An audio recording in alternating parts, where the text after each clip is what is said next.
आंखों में धूल झोंकने का काम करा जाता है, वर्गलाने का काम किया जाता है कि दूसरे मुद्दे उठा दो इलेक्शन में ताकि कोई डेवलपमेंट की बात ही ना हो। शर्म का मुकाम है आज की तारीख में कि 10 साल से सत्ता में बैठे विधायक साहब आज भी आप सबको बीजेपी का डर दिखा दिखा के वोट मांग रहे हैं। उधर मोदी जी कहते हैं कि हिंदू खतरे में है, इधर अमानतुल्लाह कह रहे हैं मुसलमान खतरे में है। नहीं, आपने अपने जाती मफाद के लिए इस कौम को कुर्बान करा, आपने इस कौम की कुर्बानी दी, आपने इस वक्त कोर्ट पे जो गबन करा, कौम के पैसे का गबन करा, कौम की प्रॉपर्टी का गबन करा। अफसोस की बात है। और फिर कहते हैं कि बीजेपी मुझे काम नहीं करने देती, एलजी मुझे काम नहीं करने देता। चचा, विधायक चचा, अमानत चचा, आप आराम से घर बैठो, आपकी भतीजी बचा लेगी आपको बीजेपी से, अगर आपके पास बीजेपी से लड़ना तो एक तरफा वोटिंग करिएगा, बीजेपी की तरफ से एक तरफा वोटिंग मत करिएगा, बीजेपी की वाट लगाने के लिए एक तरफा वोटिंग करिएगा। मेरे सभी बुजुर्गों को, भाइयों को और बहनों को अस्सलाम वालेकुम। मैं आज आपके बीच एक बार फिर मुखातिब हूँ। यहाँ बहुत सारे लोग बटलाउस के होंगे, जोगाबाई के होंगे, पहलवान चौक के होंगे, जाफर नगर के होंगे, ओखला हल्के के अलग अलग इलाकों में से आप आज आए होंगे कन्हैया जी को सुनने के लिए। और अभी हमारी बात हुई है वो रास्ते में है, क्योंकि लगातार बैक टू बैक प्रोग्राम्स लग रहे हैं कहीं ना कहीं किसी न किसी कॉन्स्टिट्यूएंसी में उनके, इस वजह से थोड़ी सी देरी हो गई उन्हें यहाँ आने में। आखिरी प्रोग्राम उनका हमारा ही लगा हुआ था, लेकिन इंशाल्लाह बहुत जल्दी वो भी आपके बीच पहुंच जाएंगे। तब तक मैं अपनी कुछ बातें आपके सामने रखूंगी। देखिए, पिछले 10 सालों में ओखला के जो हालात है वो आपके सामने है। किस तरीके से ओखला हल्के को, ओखला की आवाम को पिछले 10 सालों में लगातार मायूसी का सामना करना पड़ा है, लगातार निगलेक्ट किया गया है, लगातार डेवलपमेंट के नाम पर यहाँ पे कोई भी काम नहीं किया गया है पिछले 10 सालों में। मैं आपसे जमीनी मुद्दों पर बात करूंगी, क्योंकि जब भी इलेक्शन आता है तो ये जितनी पार्टियां हैं, चाहे आम आदमी पार्टी हो, चाहे बीजेपी हो, चाहे MIM हो, यह आपके बीच सिर्फ इलेक्शन में निकल कर आती हैं और आपसे कंट्रोवर्शियल बातें करती हैं, सिंपैथी की बुनियाद पर वोट मांगती है, झोली फैला फैला के वोट मांगती है, अल्लाह का वास्ता देकर वोट मांगती है, डरा धमका के वोट मांगती है। लेकिन जिस दिन रिजल्ट आ जाता है उसके अगले दिन से 5 साल तक हमारा वही परेशानी, हमारा वही रोना रहता है कि मेरी सड़क नहीं बन रही, मेरा सीवर उबल रहा है, मेरे बिजली का मीटर नहीं लग रहा, मेरे घर में पानी नहीं आ रहा, मैं ट्रैफिक से परेशान हूँ, हमारे इलाके में नशाखोरी बहुत हो रही है। इलेक्शन के वक्त हर तरीके का मुद्दा लाया जाता है उठा के, ताकि लोगों का दिमाग डेवलपमेंट के मुद्दे से भटक जाए, लोग विकास के ऊपर बात न करें, लोग जवाबदेही तय न करें कि विधायक जी ने 10 साल में ओखला में क्या काम करके दिए। आंखों में धूल झोंकने का काम करा जाता है, वर्गलाने का काम किया जाता है कि दूसरे मुद्दे उठा दो इलेक्शन में ताकि कोई डेवलपमेंट की बात ही ना हो। मुझे वोट दो वरना बीजेपी आ जाएगी। वो माएं नहीं कहती थी बच्चों से अपने कि सो जाओ वरना गब्बर आ जाएगा, सो जाओ वरना शेर आ जाएगा। वही हाल विधायक जी ने यहाँ के आवाम का कर रखा है कि मुझे वोट दे दो वरना बीजेपी आ जाएगी। 10 साल के सत्ता में बैठे विधायक अपने काम की बुनियाद पे आज भी वोट नहीं मांग पा रहे, आज भी बीजेपी का डर दिखा के वोट मांग रहे हैं। उधर मोदी जी कहते हैं कि हिंदू खतरे में है, इधर अमानतुल्लाह कह रहे हैं मुसलमान खतरे में है। असल खतरे में तो ये दोनों है, इनकी गद्दी छिनने वाली है बहुत जल्द। लगातार 10 साल से केजरीवाल जी कह रहे हैं कि हमने दिल्ली में 99% पानी पहुंचा दिया। या तो वो बहुत बड़े झूठे हैं या उन्होंने ओखला को उस 1% में रखा है जहां उन्होंने पानी की एक बूंद नहीं दी है 10 सालों में। वो कहते हैं, आ रही हूं मैं उस पे भी, वो कहते हैं हमने फ्री में पानी दिया। हाँ, आपने सीवर का पानी फ्री में दिया सबके घरों के अंदर पिछले 10 सालों में। सीवर का सिस्टम पूरा तरह भरम है इलाके में। आज से 12 साल पहले शीला दीक्षित जी 450 करोड़ करके गई थी गफ्फार मंजर में इनॉग्रेशन करके उसका 450 करोड़ ओखला को देकर गई थी सीवर के लिए, सीवर की लाइनों के लिए। आज तक की ओखला के इतिहास में इतना बड़ा टेंडर कभी नहीं दिया गया किसी भी सरकार के द्वारा, जो शीला दीक्षित जी 450 करोड़ छोड़ के गई थी। उस पैसे का क्या हुआ? तरम भरम कर दिया उस टेंडर को। आपके सामने जो आज भी सीवर की लाइनें डल रही हैं, ये उसी टेंडर का काम है जो 12 साल पहले शीला जी देकर गई थी। आज भी वो काम मुकम्मल तो छोड़िए, 10-20% भी शायद वो काम नहीं हुआ है इलाके में। पूरा हाल खराब है। जहां पे 12 इंची के सीवर के पाइप डलने चाहिए, वहां ठेकेदार 6-6 इंची के पाइप डाल रहा है, अपनी जेबों में कमीशन भर रहा है आधा। जहां जीटिया बननी है, वहां 8-5 8-8 हजार की डिमांड करी जाती है दुकानदारों से और यहाँ के अवाम से कि जो 5,000 6,000 8,000 देगा उसकी जीटी बनेगी, वरना वो जीटी नहीं बनेगी। करप्शन का ये आलम है यहाँ पर कि बिजली के मीटर के लिए आवाम इस कदर जूझ रही है। बीएसईएस डिपार्टमेंट जो विधायक जी के अंदर आता है, वो 50,000 1 लाख 2 लाख रुपए रिश्वत लेकर मीटर लगा रहे हैं।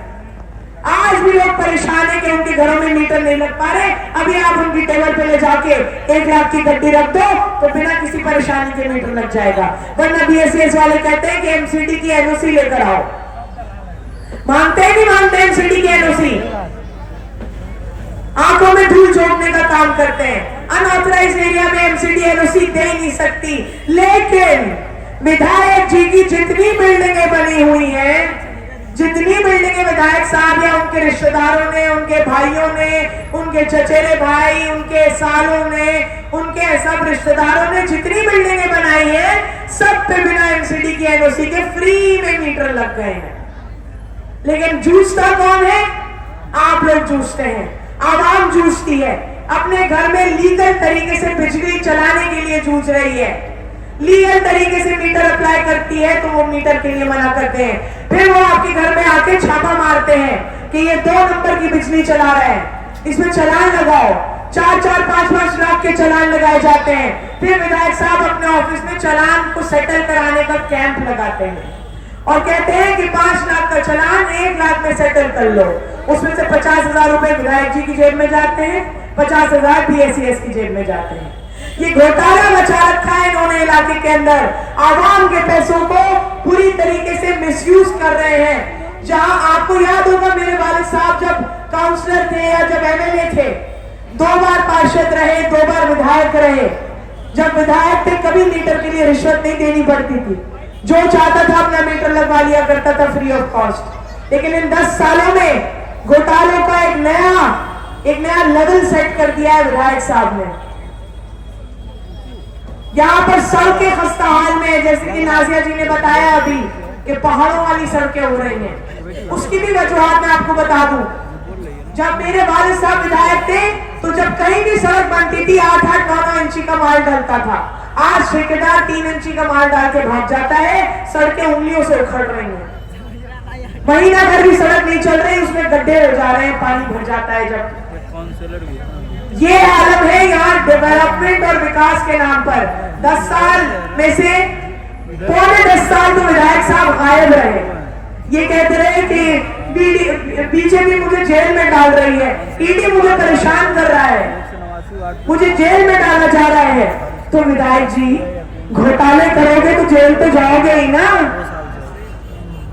जब आप घोटालों पे घोटाले करोगे, आपने कोई कसर नहीं छोड़ी घोटाले करने में। आप पे पैसों के गबन का आरोप है, मनी लॉन्ड्रिंग का आरोप है। आपने वक्फ बोर्ड में घोटाले करे चेयरमैन होते हुए, आपने वक्फ के पैसों का घोटाला करा, आपने वक्फ में जो हकदार थे उनकी भर्तियां रुकवा के अपने चेले चपाटों की भर्तियां करवा दी। आपने वक्फ बोर्ड की 123 प्रॉपर्टियां अपनी जमानत कराने के लिए बीजेपी को बेच दी। 123 प्रॉपर्टियां आपने इस कौम के साथ गद्दारी करी है। आज आप कहते हैं मंच में खड़े होकर कि मैंने कौम की रहनुमाई करी, मैंने कौम के लिए कुर्बानी दी। नहीं, आपने अपने जाती मफाद के लिए इस कौम को कुर्बान करा, आपने इस कौम की कुर्बानी दी। आपने इस वक्फ बोर्ड में जो गबन करा, कौम के पैसे का गबन करा, कौम की प्रॉपर्टियों का गबन करा। अफसोस की बात है। और फिर कहते हैं कि बीजेपी मुझे काम नहीं करने देती, एलजी मुझे काम नहीं करने देता। चचा, विधायक चचा, अमानत चचा, आप आराम से घर बैठो, आपकी भतीजी बचा लेगी आपको बीजेपी से, अगर आपके पास बीजेपी से लड़ना तो। हम ना मजलूम है ना बेचारे हैं, ना हम अपनी आवाम को कोई मायूसी में देख सकते हैं। मैं एक ऐसे इंसान की बेटी हूँ जिसने हमेशा मजबूती के साथ आपकी लड़ाई लड़ी, मजबूती के साथ आवाम की आवाज उठाई, सड़कों पे भी आपकी लड़ाई लड़ी, एडमिनिस्ट्रेशन पे भी प्रेशर बनाया, पुलिस की लगाम हमेशा कसी।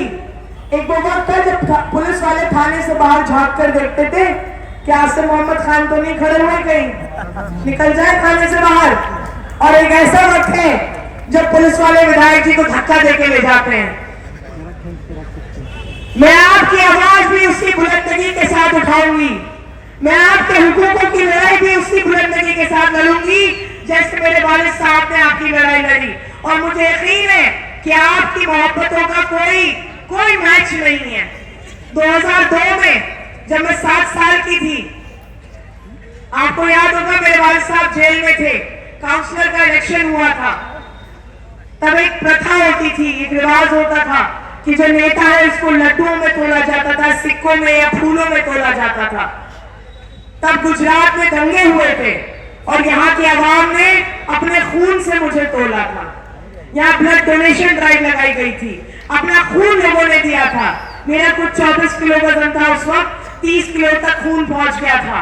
और फिर वो ब्लड जो है वो गुजरात भेजा गया था वहां के राइट विक्टिम्स के लिए। इस मोहब्बत का कोई मैच ही नहीं है, कोई मेल ही नहीं है। जो ओखला की आवाम ने जो मोहब्बत हमेशा मुझे और मेरे वालिद साहब को जिस मोहब्बत से नवाजा, मैं आज भी आपके बीच उसी मोहब्बत के लिए आई हूं, उसी सपोर्ट के लिए आई हूं जो हमेशा से आपने मेरे वालिद साहब को दिया। मेरे वालिद ने अपनी पूरी जिंदगी ओखला की आवाम को दे दी, अपनी पूरी जिंदगी अपने खून पसीने से ओखला को सींचा। अनगिनत बार जेल गए, कौम की रहनुमाई करने के लिए जेल गए। कभी ये परवाह नहीं करी कि मेरी एक बेटी भी है, मेरी बीवी भी है, उनका क्या होगा। हमेशा ये सोचा कि मेरी कौम मुझे उम्मीद से यहाँ लाई है, मुझे उम्मीद से अपने रहनुमा बनाए हैं, मुझे उनकी आवाज उठानी है, मुझे उनके लिए हक की लड़ाई लड़नी है। आज 10 साल बाद भी तकलीफ का मुकाम है कि केजरीवाल जी, जिनको यहाँ के लोग, यहाँ की आवाम अपना मसीहा समझ बैठे थे, अपना मसीहा बना बैठे थे, आपने देखा पिछले कुछ सालों में लगातार एंटी मुस्लिम आइडियोलॉजी, मुस्लिम विरोधी सोच उनकी सामने आती रही है। मैं सीएनआरसी की बात करूं, जब सर्द रातों में हमारी खवातीनें, हमारी माएं बहनें शाहीन बाग सड़क पर बैठी रहती थी, सीएनआरसी का प्रोटेस्ट होता था, उस वक्त पर आप भी वहां होते थे, मैं भी वहां होती थी। लेकिन उस वक्त पर केजरीवाल जी क्या कहते थे कि दिल्ली पुलिस मेरे अंडर कर दो, 1 घंटे के लिए पूरा प्रोटेस्ट करवा के फेंक दूंगा। ये सारी खवातीनें जो यहाँ बैठी हैं, बिरयानी के लिए बैठी हैं, 100-100 रुपए लेकर बैठी हैं, इन सबको यहाँ से खाली करा दूंगा। केजरीवाल जी के अल्फाज थे। जब कोरोना हुआ, पूरे मुल्क में महामारी हुई, आपने अपने अजीजों को खो दिया, हमने भी अपने अजीजों को खो दिया। बहुत तकलीफ का मंजर था, हॉस्पिटल्स के बाहर लाशें बिछी रहती थी।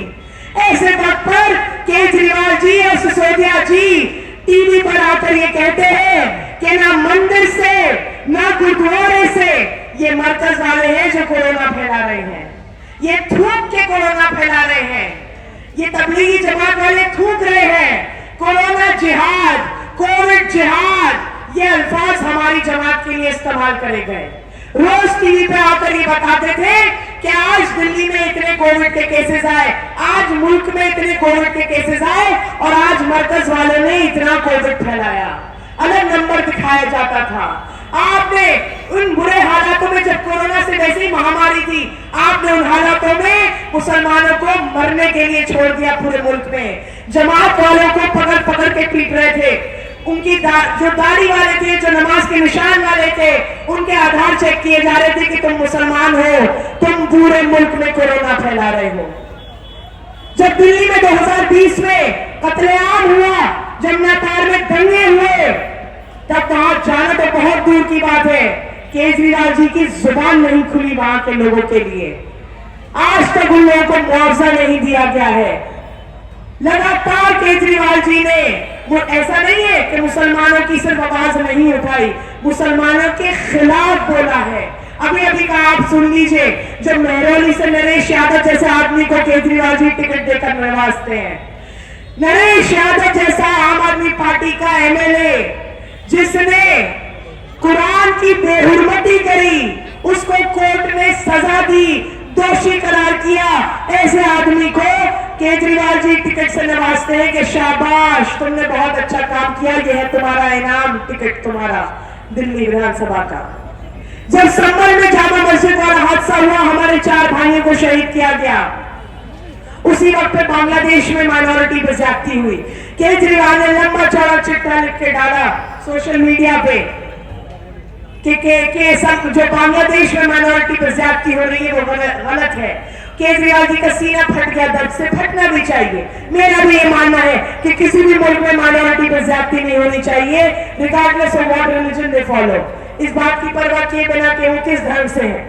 लेकिन जब बांग्लादेश के लिए आपका दर्द फटता है, दिल फटता है, तो संभल के लिए क्यों नहीं फटता? उसी वक्त संभल में हमारे 4 भाइयों को शहीद किया गया, वहां के लिए आपका मुंह क्यों नहीं खुला? वहां के लिए आपकी आवाज क्यों नहीं उठी? कौन खड़ा था संभल में, आप बताइए मुझे।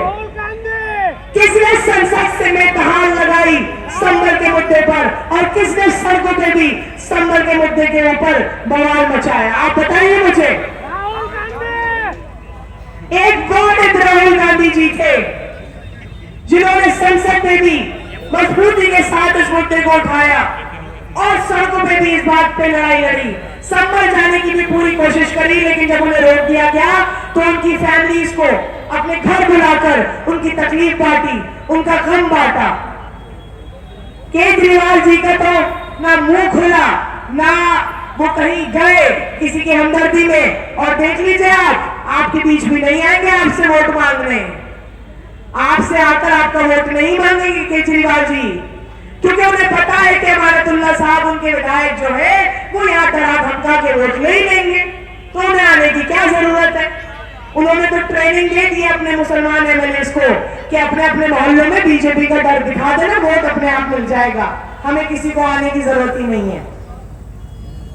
इस तरीके से ट्रीट किया जा रहा है आज की तारीख में, चाहे वो ओखला की आवाम हो या पूरी दिल्ली में मुसलमान हो, फॉर ग्रांटेड लिया जा रहा है। और मैं आपसे एक बात कहूंगी कि देखिए, केजरीवाल जी जैसी मुस्लिम विरोधी पार्टी, केजरीवाल की मुस्लिम विरोधी पार्टी को मसलहत के नाम पर ये जो मुसल्लत करने की सोच है, ये एक जिंदा कौम को मुर्दा करने की मुहिम का हिस्सा है, चाहे वो जानबूझकर करी जाए या अनजाने में हो। हम इस हिमाकत को समझदारी का नाम नहीं दे सकते। लगातार केजरीवाल जी ने लगातार, देखिए, एक तरफ मोदी और बीजेपी हैं जो सामने से बात कर रहे हैं, हमें पता है वो हमारा कितना बड़ा दुश्मन है, हमें पता है कि वो हमारे लिए क्या सोच रखते हैं, हमें पता है कि वो हमें कितना नुकसान पहुंचाना चाहते हैं। सामने से हमें आके वार कर रहे हैं हमारे ऊपर, हम तैयार हैं हर बार के लिए। लेकिन एक तरफ केजरीवाल और आम आदमी पार्टी है जो पीछे से आके लगातार खंजर भोंकने का काम कर रही है, लगातार पीठ में छुरा बैठने का काम कर रही है। सामने वाले दुश्मन से तो आप तैयार रहेंगे कि वो आने वाला है वार करने के लिए, हमें उसका पलट के जवाब देना है। लेकिन जो पीछे से आके वार कर रहा है, सबसे ज्यादा चौकन्ना रहने की जरूरत हमें उससे, जो पीठ पीछे आप पे वार कर रहा है। मैं एक बात कह के अपनी बात खत्म करूंगी कि आप सब लोग बहुत समझदार हैं, मुझे आपको कोई लाइन बाय लाइन पट्टी पढ़ाने की जरूरत नहीं है। माशाल्लाह से सब मेरे यहाँ भाई हैं जो अपने अपने लेवल पे मजबूत हैं। मेरे सब बुजुर्ग यहाँ मौजूद हैं जिन्होंने ओखला का वो जमाना भी देखा है जब हम छोटे छोटे थे, हमें याद भी नहीं होगा वो वक्त। आप सबने इस ओखला को सींचा है, हर तरीके से आपका कॉन्ट्रीब्यूशन है इस ओखला को बसाने में। और आज आपके हाथों में फिर वो फैसला है कि अगले आने वाले 5 सालों में आप जो डिसीजन लेंगे उससे ओखला का मुस्तकबिल तय होगा। यहां पर जो सीवर, नाली, सड़क, बिजली के मीटरों का मसला है, पीने के पानी का सबसे बड़ा मसला है, उन मसलों पर 5 सालों में काम होगा या नहीं होगा ये अब आपके हाथ में है। आपने 10 साल आम आदमी पार्टी की सरकार को मौका देके देख लिया, आपने 10 साल हमारे साथ को मौका देके देख लिया, लेकिन यहाँ क्या मिला? सिर्फ पौने 10 साल गायब रहे, अपने बिल्डिंगें बनाई, अपनी जाती मफाद में करप्शन करे, अपनी जेबें भरी और इलेक्शन से 2 महीने पहले निकल के आ गए कि मैं तो सड़कें बना रहा हूं, मैं तो सीवर डाल रहा हूं। अगर ये टेम्पररी विधायक, मैंने इनको टेम्पररी विधायक का खिताब दिया है, ये टेम्पररी विधायक है, ये सिर्फ इलेक्शन से 2 महीने पहले निकलकर काम करते हैं। मैं इंशाअल्लाह, मुझे पूरी उम्मीद है कि आप लोग आने वाली 5 तारीख को बहुत मजबूती के साथ एक ऐसा नुमाइंदा चुनेंगे जो मजलूम, बेचारा, हर वक्त डरा सहमा ना हो, जो ये कहे कि मेरी ओखला के अवाम की तरफ अगर बीजेपी, आरएसएस ने आंख उठा के भी देखा तो आंखें नोच ली जाएंगी उनकी, जो ये कहे कि अगर उंगली भी उठाई गई तो उंगली तोड़ के हाथ में दे दी जाएगी। मेरी आवाम के साथ, मैं मजबूती के साथ हमेशा खड़ी रहूंगी, चाहे वो पुलिस की ज्यादती हो, चाहे वो एडमिनिस्ट्रेशन की ज्यादती हो, सब पे मजबूती के साथ कान भी उनके मरोड़े जाएंगे, उनकी लगाम भी कसी जाएगी। जिस तरह मेरे वालिद साहब ने पुलिस के कान मरोड़े कई साल, थोड़े गुण मैंने भी सीख लिए हैं उनसे, कई चीजें मैंने भी सीख ली है, कैसे इनको इनकी लगामें कसनी है। और इंशाल्लाह हम और आप मिलके फिर से ओखला के लिए काम करेंगे। जो शीला दीक्षित जी के टाइम के काम है, ये आप स्कूल देख रहे हैं, ये स्कूल भी शीला जी के टाइम का बना हुआ है, कांग्रेस के टाइम का बना हुआ है। 10 साल में एक भी नया स्कूल नहीं खोला है ओखला में, एक भी नया स्कूल। और जो स्कूल है, जो शीला जी के टाइम के स्कूल हैं, उसमें से भी इन्होंने साइंस स्ट्रीम खत्म कर दी है। अगर किसी गरीब का बच्चा डॉक्टर या इंजीनियर बनना चाहे तो वो सरकारी स्कूल में साइंस नहीं पढ़ सकता। ये जितने आपके मसाइल हैं, चाहे वो जमीनी मसाइल हो, चाहे वो आवाम के मसाइल हो, चाहे वो हमारे हुकूक की लड़ाई हो, चाहे वो हमारी कौम की आवाज बुलंद करने की लड़ाई हो, इंशाल्लाह मैं आपकी हर लड़ाई को मजबूती के साथ असेंबली में भी लड़ूंगी और सड़कों पे भी लड़ूंगी इंशाल्लाह। 5 तारीख को आप ज्यादा से ज्यादा तादाद में एक तरफा वोटिंग करिएगा, बीजेपी के डर से एक तरफा वोटिंग मत करिएगा, बीजेपी की वाट लगाने के लिए एक तरफा वोटिंग करिएगा। विक्ट्री साइन होता है ये, और 2 नंबर ही मेरा बैलेट है। इंशाल्लाह 2 नंबर पे आप भारी तादाद में 5 तारीख को बटन दबाइए और इंशाल्लाह विक्ट्री हमारी होगी और मेरी नहीं होगी, ओखला के अवाम, ओखला के हुकूक और ओखला के डेवलपमेंट की जीत होगी इंशाल्लाह। आप सभी से दुआओं की बहुत बहुत दरख्वास्त, आपकी बेटी, आपकी बहन अरीबा। अस्सलाम वालेकुम।